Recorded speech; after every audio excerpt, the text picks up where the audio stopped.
أعوذ بالله من الشيطان الرجيم. بسم الله الرحمن الرحيم.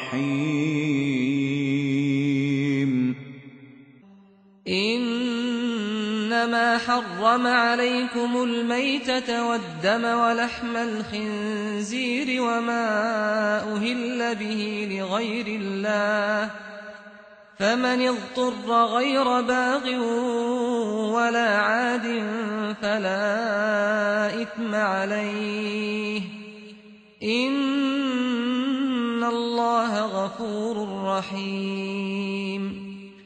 صدق الله العظيم.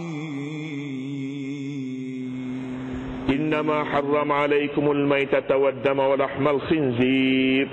Sesungguhnya Allah hanya mengharamkan kepada kamu memakan bangkai, waddama dan darah, walahmal khinzir dan daging babi, wama uhilla bihi li ghairillah dan binatang-binatang yang disembelih tidak kerana Allah. Faman yutturra ghaira baghin wala 'ad, maka sesiapa terpaksa memakannya kerana darurat sedangkan dia tidak mengingininya dan tidak pula melampaui batas pada kadar benda yang dimakan itu, fala isma alaihi, maka tidaklah ia berdosa. Innallaha ghafurur rahim, sesungguhnya Allah amat pengampun lagi amat mengasihani. Selesai sudah bicara tentang syirik dan larangan perkara yang menyerupai syirik, segala bentuk pemujaan, pendewaan dilarang. Kemudian masuk pula kepada pendetailan tentang makanan yang halal dan haram itu. Ayat ini menyenaraikan beberapa perkara yang diharamkan kita makan. Setelah disuruh sebelum ini, makanlah halalan tayyiba, kulu mimma fil ardi, makanlah barang yang ada dalam bumi ini, bukan dalam kampung kita saja. Halalan tayyiba, tapi syaratnya dua perkara ni. Halal, sedap, lazat, berkhasiat. Kemudiannya pulanya barang itu telus tidak mendatangkan mudarat, halal. Dan yang menentukan halal ini hanya Allah, bukan selera kita. Selera kita sedap tapi Tuhan tak halal, tak boleh makan juga. Baiklah, yang haram pula disenaraikan di sini, innama harrama, sesungguhnya dia mengharam, melarang. Sebabnya hak Allah untuk melarang ini. Dia mengharamkan hanya, innama hanya, terjemahannya maknanya tak banyak yang haram, yang halal banyak. Jadi kalau barang yang halal ini banyak, beberapa perkara saja yang haramnya, mengapa nak cari yang haram? Mengapa tabiat manusia ni barang yang dilarang itulah yang disukainya? Bukankah perkara yang halal itu banyak, yang haram ini saja yang disenaraikan? Ini saja yang disenaraikan. Yang tak disenaraikan itu ada dua. Yang tidak diharamkan ini ada dua. Sama ada yang disenaraikan itu halal ataupun tak masuk dalam senarai mana-mana, anggaplah halal juga, tak masuk dalam senarai mana-mana. Senarai Quran pun tak ada, senarai hadis pun tak ada, senarai A pun tak ada, B pun tak ada. Itu maknanya bolehlah juga tu. Juga halal juga tu, luas juga. Tetapi para ulama kita mendetailkan lagi kerana bimbang takut-takut masuk dalam haram perkara makanan ini. Dia ambil sifat-sifatnya.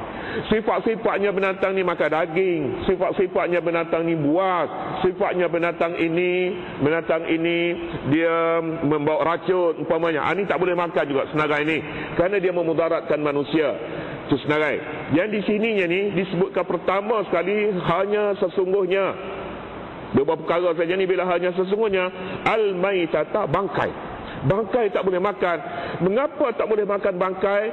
Tak boleh makan bangkai kerana dia mendatangkan penyakit. Satu, ini kajian doktor yang menyebutkan begitu. Bangkai tak boleh makan kerana membawa penyakit. Tetapi dalam Islam lebih jauh daripada dia perkara itu tak boleh makan mendatangkan penyakit. Satu perkara. Perkara yang lain pula ialah bangkai ni makanan binatang lain. Binatang mana? Binatang makan daging. Daging lain ni dia cari daging. Kalau begitu hak dia sebenarnya. Hak dia. Hak siapa? Hak binatang-binatang yang tak sempat, tak boleh nak buru mangsa kerana nak makan daging. Dia akan jumpa binatang-binatang makan, binatang mati makanan dia. Ramai binatang di dalam hutan yang sakit, tak boleh makan dia, tak boleh cari makan. giginya tak ada lagi, dia sudah tua binatang. Laginya pulanya dia ni kerana menjadi mangsa atau makan sesiapa dah, maka dia tak boleh cari makan. Kalau berjumpa hak mati ni, kalau manusia pun nak berebut dengan dia juga, jadi matilah dia, tak nak makan dah dia kepadanya. Yang ketiga pulanya bangkai ini tak boleh dimakan, kerana jika manusia memelihara binatang, dia hendaklah beri makan kepada binatang ni, jangan bagi dia mati. Dia gemuk binatang itu. Jangan hanya bela kambing saja, tapi kambing dia duduk minta sedekah, duduk masuk dalam pagar orang makan. Dia tak jaga makanan, tak jaga binatang dia. Islam tidak membenarkan begitu. Islam tidak membenarkan, kerana nanti binatang itu mati kalau begitu beri makan. 2-3 sebab Allah larang kita bangkai, jangan binatang itu sampai mati, maka kita tak boleh makan dia. Binatang itu dianggap mati, yakni apabila tidak disembelih. Maka disembelih. Sembelihan binatang ini tidaklah ada padanya hayat mustaqirrah. Hayat mustaqirrah ini hayat dia boleh terus hidup, bukan maknanya tak sakit. Jika dibiarkan dia boleh hidup. Ayam dilanggar motokar, misalnya motokar, kemudian dia diam, patah dah kakinya, patah kaki, kepala pun, tapi dia tenang, mustaqir tenang, boleh sembelih. Tapi dia tengah duduk bergelepar tu, itu berebut, namanya hayat mazbuh, hayat nak mati dah, tak boleh makan. Sebab itulah kita katakan sebelum ni kambing yang disembelih dengan pelarian itu, sebelum dilalikan itu sebenarnya ada satu, kadang-kadang terlebih lali dia akan mati, kadang-kadang dia teratuk kepala, dan memang proses alat dia hatuk kepala. Yang ni juga bangkai namanya, bangkai, tak boleh dimakan. Al-maitata, bangkai. Dan yang mati juga dengan cara yang tidak disembelih secara syar'i namanya bangkai. Wadama, dan darah. Sembelihan tidak syar'i, sembelihan tidaklah putus hulkum dan murinya. Orang-orang dia sembelih pun dia kena ada kursus juga, tidak kata bukan sembelih mati ya. Ini menurut Syafi'i kita lah. Syafi'i ada setengah mazhabnya sembelih ini mana-mana yang disembelih, sesiapa saja yang sembelih bukan nama atas pemuja berhala. Ini kita tak makan ni, nak sebut je. Qardawi menulis dalam buku dia Al-Halal wal Haram, binatang yang disembelih untuk nak makan. Untuk nak makan, tanpa mengira siapa pun agamanya, kafir ke tak kafir ke tak kira, ahli kitab ke tak kira, dia ni sembelih tapi tidak memuja berhala. Dia ada pilihan memuja apa? Tidak memuja berhala. Cara mana sekalipun, maka dia boleh makan. Boleh makan katanya. Qardawi dia menulis itu kerana dia kata orang di barat, pelajar-pelajar di barat, dia mempunyai masalah nak cari makan ini, cari makan. Dia beri fatwa itu. Tapi fatwa ini tidak berkaitan dengan kita senang nak makan sembelih, pasal apa nak cari tak sembelih? Pasal apa kau hak senang, kita nak cari qada yang juga nak makan hak mati misalnya. Tak baik juga, tak baik macam tu. Tapi nak sebutnya masih ada jalan yang mana-mana makanan manusia yang disembelih maka boleh makanlah menurutnya. Wadama, dan darah tak boleh. Darah ni darah mengalir. Darah mengalir tak boleh makan. Tak boleh. Darah yang mengalir artinya darah yang keluar dari yang ada terlekat pada daging. Ini tak payah basuh. Tak basuh. Sebab darah ni darah tak mengalir dan ma'fuun anhu, dia maafkan. Daging juga tak payah masak. Tidak syaratkan masak daging. Maka mentah pun tak mengapa. Tak ada pun dalam hadis, dalam Quran menyuruh supaya masak. Boleh makan daging mentah. Itu daging mentah. Kalau ikan mentah tak payah tanya. Ikan mentah ni dia ada restoran khas dia. Yang ni baik, daging basuh tak payah. Sebab apa? Sebab kita nak kata wajib masak ni tidak ada sebab, tak ada dalil Quran, tak ada dalil hadis. Sedangkan Nabi SAW kalau benda yang wajib masak, kena masak, Nabi suruh masak dulu. Misalnya makan bawang putih, bawang merah, Nabi tidak sarankan makan mentah kerana bau dia. Bau, masak dulu kalau nak makan bawang. Kalau bawang Nabi suruh masak dulu, ini kan daging mestinya masak. Kalau lah wajib masak, tapi tak wajib. Tak wajib pun ulama kita kata makruh dan boleh mendatangkan penyakit. Ini setidaknya kita kata makruh. Untuk nak kata haram itu, mahulah baca hadisnya terlebih dahulu. Tak boleh baca hadis, tak boleh nak kata halal ke haram dalam perkara ini. wal maitata wad dama, dan darah mengalir. Darah mengalir ini tempat membiaknya segala macam bakteria, segala macam kuman. Oleh kerana itu manusia yang makan mahu sihat, bukan makan untuk nak mati. Makan benda-benda yang boleh mendatangkan mudarat ni artinya makan untuk nak mati, jangan sama sekali. Walahmal khinziri, dan daging babi. Ini masalah sikit. Masalahnya Quran kata daging, tulangnya, oratnya, kulitnya, otaknya, ini tidak daging namanya, tidak daging. Jadi oleh kerana itu mazhab, namanya satu mazhab kaulnya dhaif, tapi mazhab ahli zahir. Mazhab ahli zahir ini prinsipnya ialah menggunakan keterangan-keterangan lahir tanpa tafsiran yang di sebalik yang kita faham sendiri, tak mahu dia. Bila Al-Quran menyebutkan lahmul khinzir, daging babi, dia tidak kata al-khinzir, ada hikmat di sebaliknya. Ada tentunya dia mahu, dia larang lahmu, dia larang daging babi. Dia tidak larang kalau dia mau tulang, dia katanya dia mau semua sekali, dia kata-kata al-khinzir saja akan meliputi seluruhnya. Ini prinsip ahli zahir. Ini kita sebut ni, ini amanah ilmiah namanya. Jangan pulaknya ada orang yang niat-niatnya kurang baik di sini, maka dia pun sebarkanlah qaul dhaif ini, dia kata ini memang betulnya, kerana tidak begitu. Ini amanah ilmiah. Tak boleh dimakan. Ini mazhab ahli zahir. Pada hari ini pun hidup mazhab ini, dan sesuai dengan rasa setengah orang. Mereka tak boleh makan daging, tapi kicapnya, tapi gula-gulanya yang tidak masuk daging ini, gula-gula boleh makan, katanya halal. Anehnya mazhab ini apabila disebut mazhab ahli zahir akan termasuk seorang tokoh namanya Ibn Hazm Al-Andalusi. Ibn Hazm Al-Andalusi ini seorang tokoh ulama fiqh dan ahli falsafah dari Spanyol. Waktu Spanyol Cordoba menjadi multaqa ulama timur dan barat, maka di sinilah orang yang lahir di sini ramai para ulama. Cendekiawan dari pelbagai ilmu dan falsafah. Dia terkenal pada zaman pertengahan tamadun Islam. Di sini seorang tokoh namanya Ibn Hazm, sepatutnya dia pendukung mazhab ahli zahir ini, sepatutnya dia kata daging juga, tapi dia sengaja dia kata tidak, semua sekali tak boleh dimakan. Dia penganut mazhab itu. Maknanya mazhab ahli zahir ini dalam perkara ini lemah. Mazhab ahli zahir ini dia ada kelemahan dia. Kelemahan apabila dia memegang pada prinsip lahir saja. Dalam hadis menyebutkan, Nabi melarang la yabulanna ahadukum fil ma'id daim. Jangan seorang kamu kencing di dalam air yang tenang, tidak berlari. La yajri. Jangan air yang tenang, tidak berlari, tak boleh kencing di dalam itu.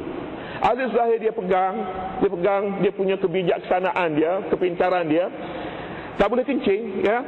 Kalau begitu, kalau kencing di dalam bekas, kamu campak dalam tuang dalam, boleh saja. Sebab kencing ni tuang lain, kencing lain. Kencing tak boleh. Tetapi kencing dalam bekas, dicap buang dalam kolam itu boleh katanya, kolam mandi. Kencing dalam kolam mandi tak boleh. Tapi kencing dalam bekas, buang dalam tu boleh. Aneh sebenarnya, aneh pemikiran ini. Tapi itulah dia pegangan mereka. Lahmul khinzir ini Allah Subhanahu Wa Taala jadikan pada haiwan ini aneh sebenarnya. Ada seorang dari kalangan kita, dia pergi ke England, kemudian dia ragu dengan gula-gula. Sebabnya keluarga dia suka makan gula-gula di sana. Orang putih katanya sangat suka kepada gula-gula ni. Dia minta gula mana yang tak masuk babi. Kelang tu keluar satu risalah, tapi lain daripada ini, tak lain diberi. Dia cakapnya haiwan ni, babi ni, dia tunjuk habis semua gula-gula mana yang dimasuk, yang diperbuat daripada tisu mana. Orak ni, lemak ni, dia pergi ke gula ni. Orak ni dia pergi ke sini, dia pergi sini. Semua gula-gula itu diperbuat daripada juzuk khinzir yang lain-lain semua. Gula-gula hak makan, hak dia dimakan, hak mahal tu barangkalinya datang daripada tisu. Otak dia pergi daripada lemak yang di celah kaki dia, lemak ni masuk barang ni. Orang itu, sahabat kita itu dia katakan tak ada gula-gula daripada barat yang tak masuk benda ni. Malah dia bangga pula dengan gula-gula yang masuk benda ni.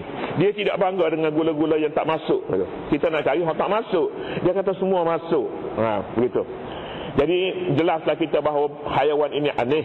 Dalam perubatan juga, perubatan kajian terakhir menunjukkan jantung haiwan ini boleh ditukar dengan manusia. Boleh tukar dengan manusia. Manusia boleh pakai jantung. Ini dari sudut jantung khinzir. Ini dalam bidang perubatan lah pula. Kalau katanya hukumnya boleh tak boleh. Boleh tak boleh. Orang pesakit itu sendiri akan katakan boleh. Sebabnya bagi dianya baik hidup pada mati. Biarlah keadaan mana sekalipun. Macam tu. Tapi kalangan ulama pun tidak katakan tak boleh. Walahmal khinzir, dan daging babi. Satu lagi ulama kita menyatakan kulit tidak daging. Oleh kerana kulit tidak daging, maka hadis ada menyebutkan ayyuma ihabin dubira faqad tahura. Mana-mana kulit yang disamak maka bersih. Satu. Seorang pada zaman Nabi, seorang yang dia heret kambing dia. Heret kambing dia untuk dibuang. Nabi kata halla kami mati. Halla akhaztum ihabaha, mengapa kamu tidak ambil kulitnya? Kata orang tu, dia kata innaha mayyitatun ya Rasulullah, itu bangkai ya Rasulullah. Nabi kata bangkai itu, katanya kamu tak boleh makan dagingnya, kulitnya boleh pakai. Jadi kalau kulit binatang yang mati itu memang najis aini, tapi kulitnya bersih bila disamak. Maka setengah ulama menyatakan kulit khinzir juga boleh dipakai setelah disamak. Ini kita sebutnya pendapat. Imam Syafi'i rahmatullahi alaihi menyatakan semua sekali tak boleh. Daging ke kulit ke apa tulang ke buat kicap ke buat apa ke, semua sekali tak boleh. Jadi kita ambil yang ni lah. Kita tidak miskin sebenarnya kulit ni. Kita buang banyak kulit. Mengapa kita nak cari kulit babinya? Carilah dulu kulit lain dulu, orang tidak babi. Kita kata macam tu. Tapi kalau dia dah terbeli dah kasut dia misalnya, dah terbeli dah, tu kita kata yang kau tak boleh lah. Tapi beli berapa beg tu, 2 ke 1? Kalau 1 payah sekali, kalau 2 bagi sini 1. Macam itulah kita katanya. Jadi begitu. Lahmal khinzir, daging babi, wa ma uhilla li ghairillahi bihi, dan binatang yang disembelih bukan kerana Allah. Yang tidak kerana Allah ni maknanya dia sembelih untuk puja. Tak sebut bismillahirrahmanirrahim tu tidak mengapa. Orang Islam yang sembelih dalam hatinya tu dah ada ismullah. Bismillahirrahmanirrahim dalam hati dia. Tak baca bismillah pun tak apa. Kadang-kadang hak sembelih nak puja pantai punya tu bismillahirrahmanirrahim juga dia pun tak boleh makan. Maknanya bismillah bukan nama Allah ini, tidak maknanya bismillahirrahmanirrahim sembelih. Tidak macam tu maknanya. Malah yang kalau baca bismillah pun bukan bismillahirrahmanirrahim. Bismillah Allahu Akbar sebenarnya kita sebut dalam dahulu. Jadi dengan itu nyatalah kepada kita maksud ma uhilla bihi li ghairillah, bismillah kerana memuja sesuatu selain daripada Allah. Itu maknanya. Bismillah fi kulli qalbi muslim. Bismillah dalam hati setiap orang Islam. Waktu bismillah, jangan pulaknya waktu nak makan tu bismillah ketika tu tak jadi. Tak jadi, setengah orangnya dia kata kita nak makan tu kita baca bismillah. Halal lah tu kata dianya. Bismillahirrahmanirrahim makan. Tidak baca tu waktu bismillah. Faman itturra ghaira baghin wala 'adin fala isma alaih. Setiap perkara larangan ada jalan keluarnya. Ini rahmat hidup dalam Islam ni mesti ada jalan keluar. Susah mudah. Apabila sempit jadi luas. Idza daqa ittasa'a. Apabila sempit dia akan jadi luas dalam Islam ini.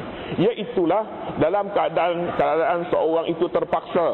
Hukumnya faman itturra ghaira baghin wala 'ad, sesiapa yang terpaksa ghaira baghin wala 'ad, dalam keadaan dia makan pun tidak melampaui batas dan tidak menzalimi, tidak melampaui batas pada benda yang dimakan itu, fala isma alaihi, maka tidak ada dosa di atasnya. Bukan cakap boleh makan tak ada dosa, tidak dicatatkan dosa.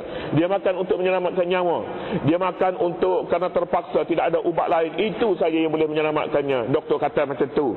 Tapi kalau ada lagi ubat lain tak boleh, hanya mahal sikit ubat lain, tak boleh. Innallaha ghafurur rahim. Penutup ayat sangat cantik. Sesungguhnya Allah Maha Pengampun lagi Maha Penyayang. Maha Pengampun, Maha Penyayang, tidak keberatan untuk mengampunkan kalaupun ada dosa. Dosa dia boleh ampun. Ini kan pula dia kata tak ada dosa. Mengapa demikian? Boleh jadi ada seorang dia rela mati daripada mengambil babi, dia rela mati daripada makan bakai. Biarlah kenapa dosa. Jadi oleh kerana itu kepada orang ini fala isma alaihi, tidak ada dosa, sebab dia utturra menyatakan darurat ini sebenarnya hati Islam, bukan hati yang sebelah kaki duduk di luar Islam. Tiba-tibanya terpaksa habis semua sekali. Bila nak makan terpaksa. Sebelah kakinya di luar Islam tidak diiktibarkannya. Orang yang hidup dalam budaya Islam yang ini boleh dipakai, dia kata dia sudah terpaksa tanpa melampaui batas. Tidak beritahukan kepada orang, tak beritahu, tapi hatinya cukup merasanya sedih kerana dia terpaksa. Apabila terpaksa, hukum menjadi luas mula sebenarnya. Hukum menjadi luas. Ini kaedah yang ada dalam Islam. Innallaha ghafurur rahim. Allah amat pengampun lagi amat mengasihani. Dia kasihani kepada siapa? Kepada hamba yang terpaksa itu. Wallahu subhanahu wa ta'ala alam.